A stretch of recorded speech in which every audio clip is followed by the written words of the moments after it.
Ladies and gentlemen, now let's shift to a new form of influence, Tom Preston-Werner and Louise Mabulo.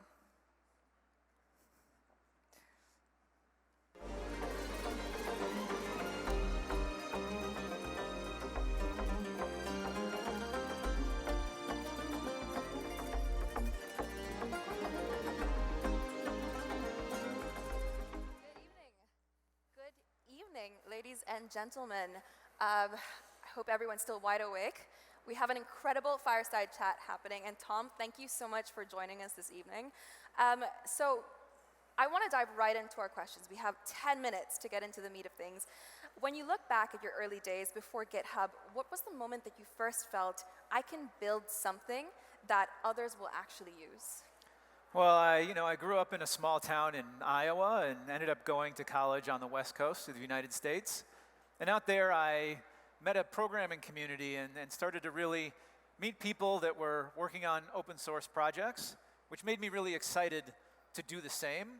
And so I found a project around parsing date times. So if you wanted to say that you're going to have a meeting tomorrow or next Tuesday, being able to parse those sentences and turn them into actual dates and times.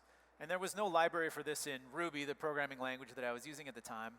And so I sat down and I figured out how to write it, and I wrote it, and I started talking about it at the Ruby, the programming meetup group that I was attending, and people really enjoyed it. And then a broader set of people started using it, and it really got me some attention within the programming community. And that was really my first step into becoming a little more impactful and prominent in the programming ecosystem, and it just felt amazing. And that opportunity, I think, is open to really anybody.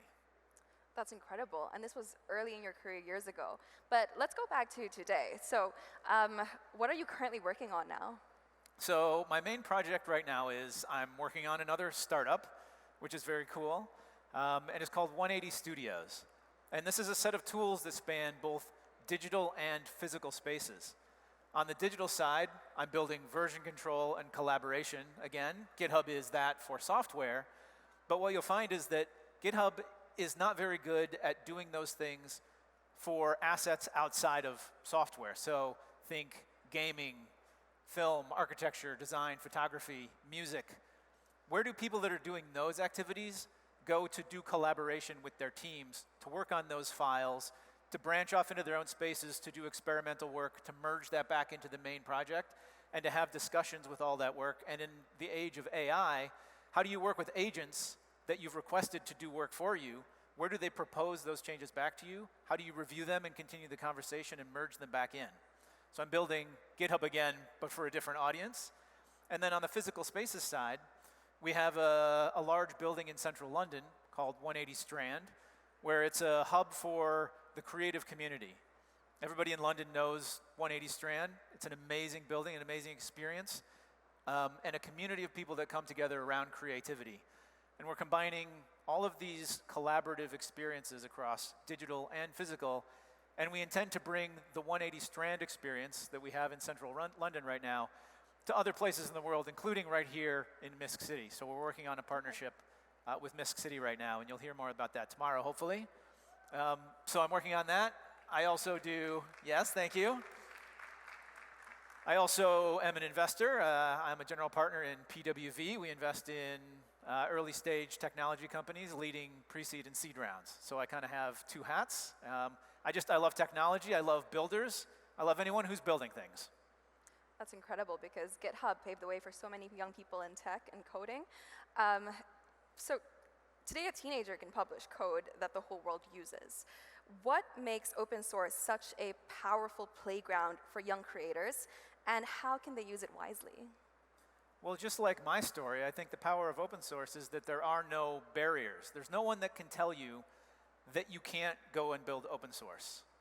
And so the lack of needing permission, I think that's the most powerful aspect. If you have a computer and you have access to the internet, you can learn, you can start writing open source, you can find gaps in the ecosystem, or you can just do your take on a given project. Something that's really easy to start out with is to write your own blog engine. So I wrote a blog engine called Jekyll that probably millions of websites use today, because I had an idea, I put it out there, people liked it and started using it. And really, you can be anyone from anywhere, and if you learn the right things and you engage with the right systems, and you can go on GitHub and you can put the code on GitHub and start evangelizing it around the world. You can then get invited to conferences where you can speak about the open source that you're working on. Or if you just want to contribute to an existing open source project, you can gain prominence in that way as well. So it's really, to me, it's a door opener. And it doesn't matter where you're from, what you look like, what your background is, how old you are. Open source is a level playing field for everybody. And that, I think, is pretty unique in the world. And that's its great strength. That's incredible. It creates equity. It's a step up for a lot of young people. And something you mentioned is that, young people aren't really waiting for permission anymore or waiting for their turn. They can go out and do something immediately with the technology in their hands. And for you in your own development, so if Tom 1.0, 2.0, and 3.0 were software releases, what breaking change in your life taught you the most? And how can youth learn to ship even when they're afraid of failing? I think big lessons for me, one was to figure out how to network, how to meet people, how to be social. That was not my strong suit when I was in high school. And there was a lot of learning there. So I think Tom 1.0 was just reading physics books, at home and doing homework. Tom 2.0 was in college, where I really started to meet people and understand what it means to become a part of a group and to seize opportunities and then start writing software and attend meetups.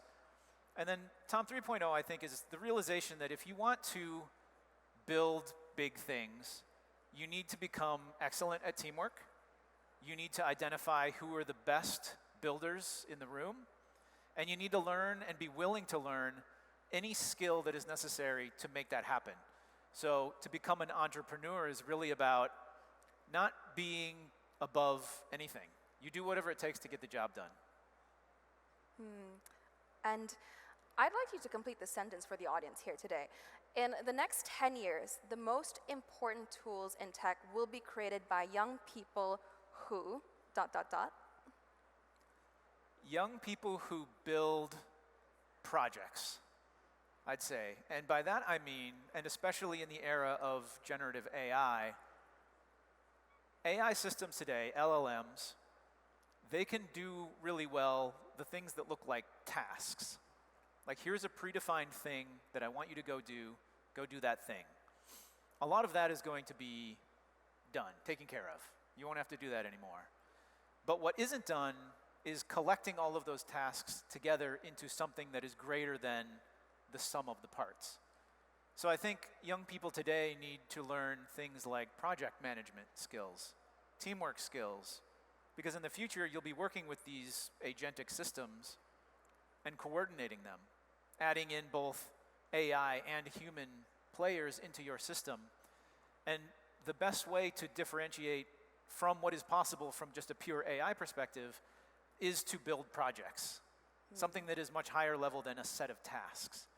So I'd say focus on building something of value for real people that is larger than just task work. And that's a really good pathway forward for young people who are going into the tech industry or trying to navigate their way or figure out what their careers are.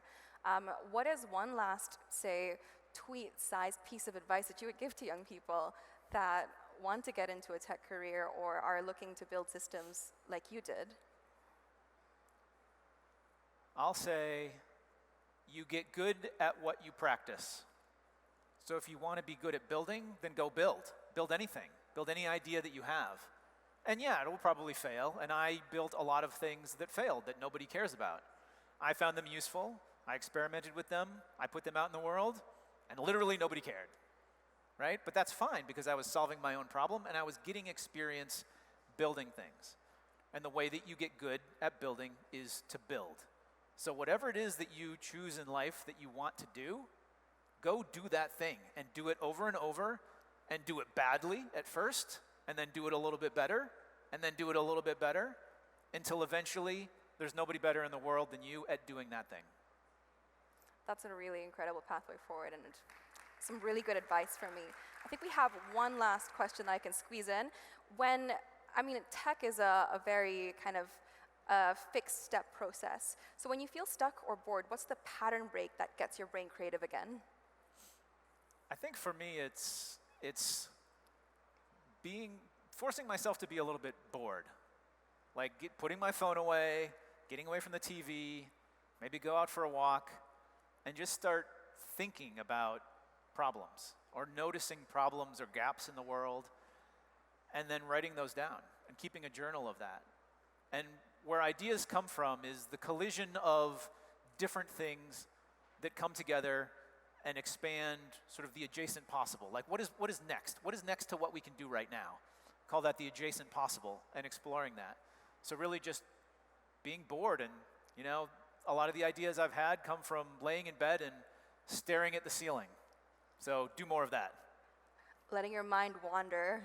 I love this, and I feel like that my takeaway is that I could be a bridge builder between the social tasks, the teamwork, the technology, and it gives me a good roadmap as someone who's not in the tech industry of what to do and how to step forward if I wanted to build a project or become someone like you someday. Thank you so much for your time, Tom. I appreciated this conversation. It was action-packed and blow by blow. Thank you very much. Appreciate it. All right, thank you, everyone.